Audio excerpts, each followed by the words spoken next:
Hi, this is Phil Del Balrog and welcome you to our new episode.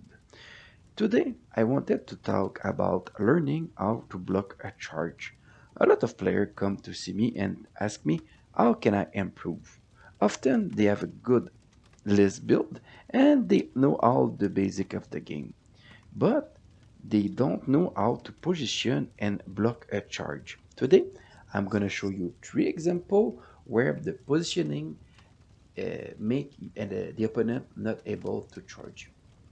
If you look at the first image here, what happened was the cavalry of the Martel player just cunning ploy and went in the flank of the Stormcrow, meaning that the star players knew that the Royal Guard could charge in the face and the cavalry could charge in the flank and the Stormcrow runic will die.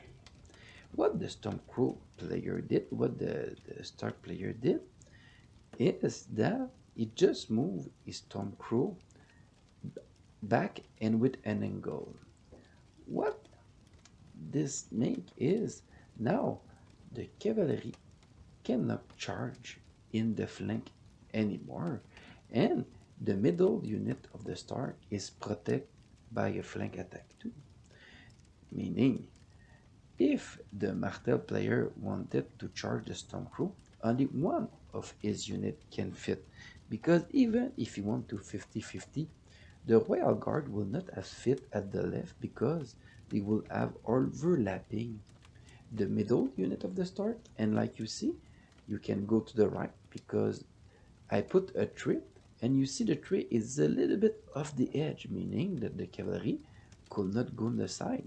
Now the start player know that the Martel is in a bad spot because if the cavalry go fight the Stormcrow, they are kind of stuck one against one, and the Royal Guard will need to go charge the middle start unit, and after that, Great John, the unit at the left, could charge the Martel player in the flank, and the advantage is going back to the start player. The second example is one with a palisade.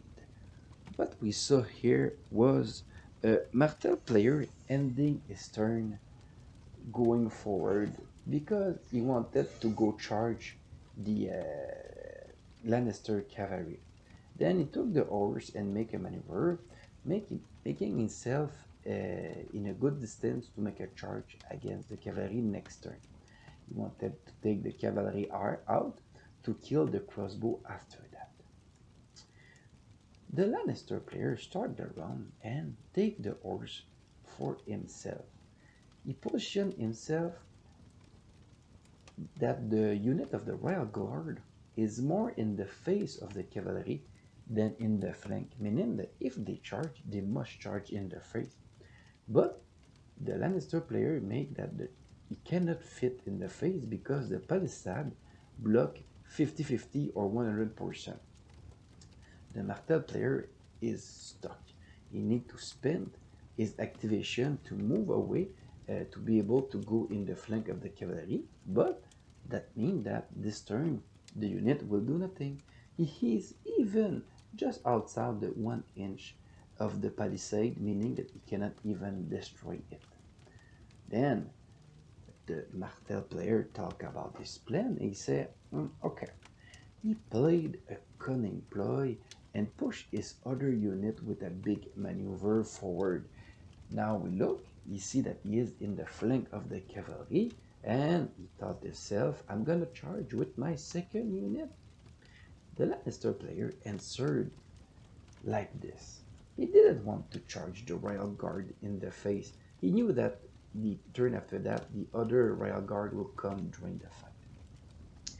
When he put himself in this position, he put both of the Martel unit in his face, meaning if the Martel player want to charge him, they need to be in his face. But if you look at the tree just here, you see that the tree doesn't fit, not 50-50 in either sense, meaning that the Lannister player just bought himself a turn. Both unit of the Martel gonna need to move away to be able to reposition themselves. While they are repositioning themselves, the crossbow gonna shoot at them, and the Lannister player will have bought a turn. Sometimes this turn is very important because you are controlling objective, you are scoring VP, and positioning yourself like this, denying your opponent the charge can be very good. The last example is maybe the most simple one of all. The Martel player wanted to charge and kill the Lannister X-Bow, but one of his units was activated. The Lannister player said, I'm in a pickle. If I maneuver away, maybe he's still gonna be able to charge me with rolling a 5 or a 6 on the dice. But he realized that if he moved like this, he just make a 2-inch shot and just went near the unit of the Martel player. What that happen is that the unit of Martel that is activated block all the facing of the X-bow, meaning that the second unit of Martel of Royal Guard cannot charge him. And when you are in the end game, you are around 5 or 6, you just want to be sure to deny the VP. A move like this can be huge for you. And that's all. I wish that this episode will have helped you with your positioning and will make you win more game. Have a nice night.